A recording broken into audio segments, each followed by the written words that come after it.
തമിഴ്നാട് കോയമ്പത്തൂരിൽ ഒരു 10 വയസ്സായ ഒരു പെൺകുട്ടിയെ ക്രൂരമായി അബ്യൂസ് ചെയ്തതിനെ തുടർന്ന് അതുമായിട്ട് ബന്ധപ്പെട്ട് ഒരു പ്രസ് മീറ്റിനിടെ ആ വിഷയത്തിനെ എത്രത്തോളം ഗൗരവമായി കാണുന്നു എന്ന് നമ്മളൊന്ന് ആലോചിച്ച് നോക്കണം. അതായത് എനിക്ക് പറയാനുള്ളത്, അതായത് ഒരു ചെറിയ കുഞ്ഞിനെ ഇത്രയും മൃഗീയമായിട്ട് കൊന്നിട്ട് അത് ആ ഒരു വിഷയം കേസായി, അത് പത്രക്കാര് അതിനെ പുറത്ത് കാണിച്ചു, എല്ലാ കാര്യവും ചെയ്തിട്ട് ഒരു സ്ത്രീയായ ഒരു വ്യക്തി, ഒരു സ്ത്രീയായ ഒരു IPS ഉദ്യോഗസ്ഥ ഒരു ലാഘവത്തോടെ ചിരിച്ച് കളിച്ച് അതിന്റെ കൂടെ അവരെ സപ്പോർട്ട് ചെയ്യാൻ അടുത്തൊരു 2 IPS ഉദ്യോഗസ്ഥർ.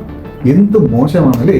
അതും അവരൊരു ലേഡിയാണ്, അവരും ഒരു പെണ്ണല്ലേ. അപ്പൊ അവരങ്ങനെ ഇങ്ങനെ ഒരു ലാഘവത്തോടെ ഒരു കാര്യം കാണാൻ പാടുണ്ടോ?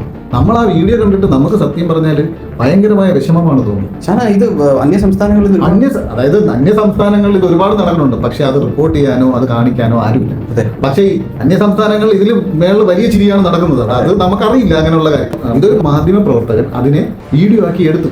അപ്പോൾ അതിൽ കണ്ട ആ ദൃശ്യം എന്ന് പറഞ്ഞാൽ നമുക്ക് ഒരു സ്ഥലത്തിന് അംഗീകരിക്കാൻ പറ്റില്ല. പക്ഷേ എനിക്ക് ഇഷ്ടപ്പെട്ട ഒരു കാര്യം എന്ന് പറഞ്ഞാൽ നമ്മുടെ പുതിയ തമിഴ്നാട്ടിലെ മുതലമച്ചാൻ തലൈവർ എടുത്ത ആ തീരുമാനമുണ്ടല്ലോ, വളരെ ഭംഗിയായി എന്ന് പറയാൻ പറ്റുള്ളൂ. അത്രയ്ക്കും നല്ലൊരു തീരുമാനമാണ് പുള്ളി കൈക്കൊണ്ട്. പുള്ളിയെ അവരെ സസ്പെൻഡ് ചെയ്തു എന്ന് വെച്ചാൽ പിന്നെ അവരെ ലീവിന് പൊക്കോളാൻ പറഞ്ഞു. എന്ന് വെച്ചാൽ താൽക്കാലികമായിട്ട് ലീവിൽ നിൽക്കാൻ പറഞ്ഞു. അത് ഇനി എന്താണ് തീരുമാനങ്ങളൊന്നും പറയാൻ പറ്റത്തില്ല. താൽക്കാലികമായിട്ട് ലീവിൽ നിൽക്കാൻ പറഞ്ഞു. അത് വളരെ വളരെ നല്ലൊരു കാര്യമാണ്.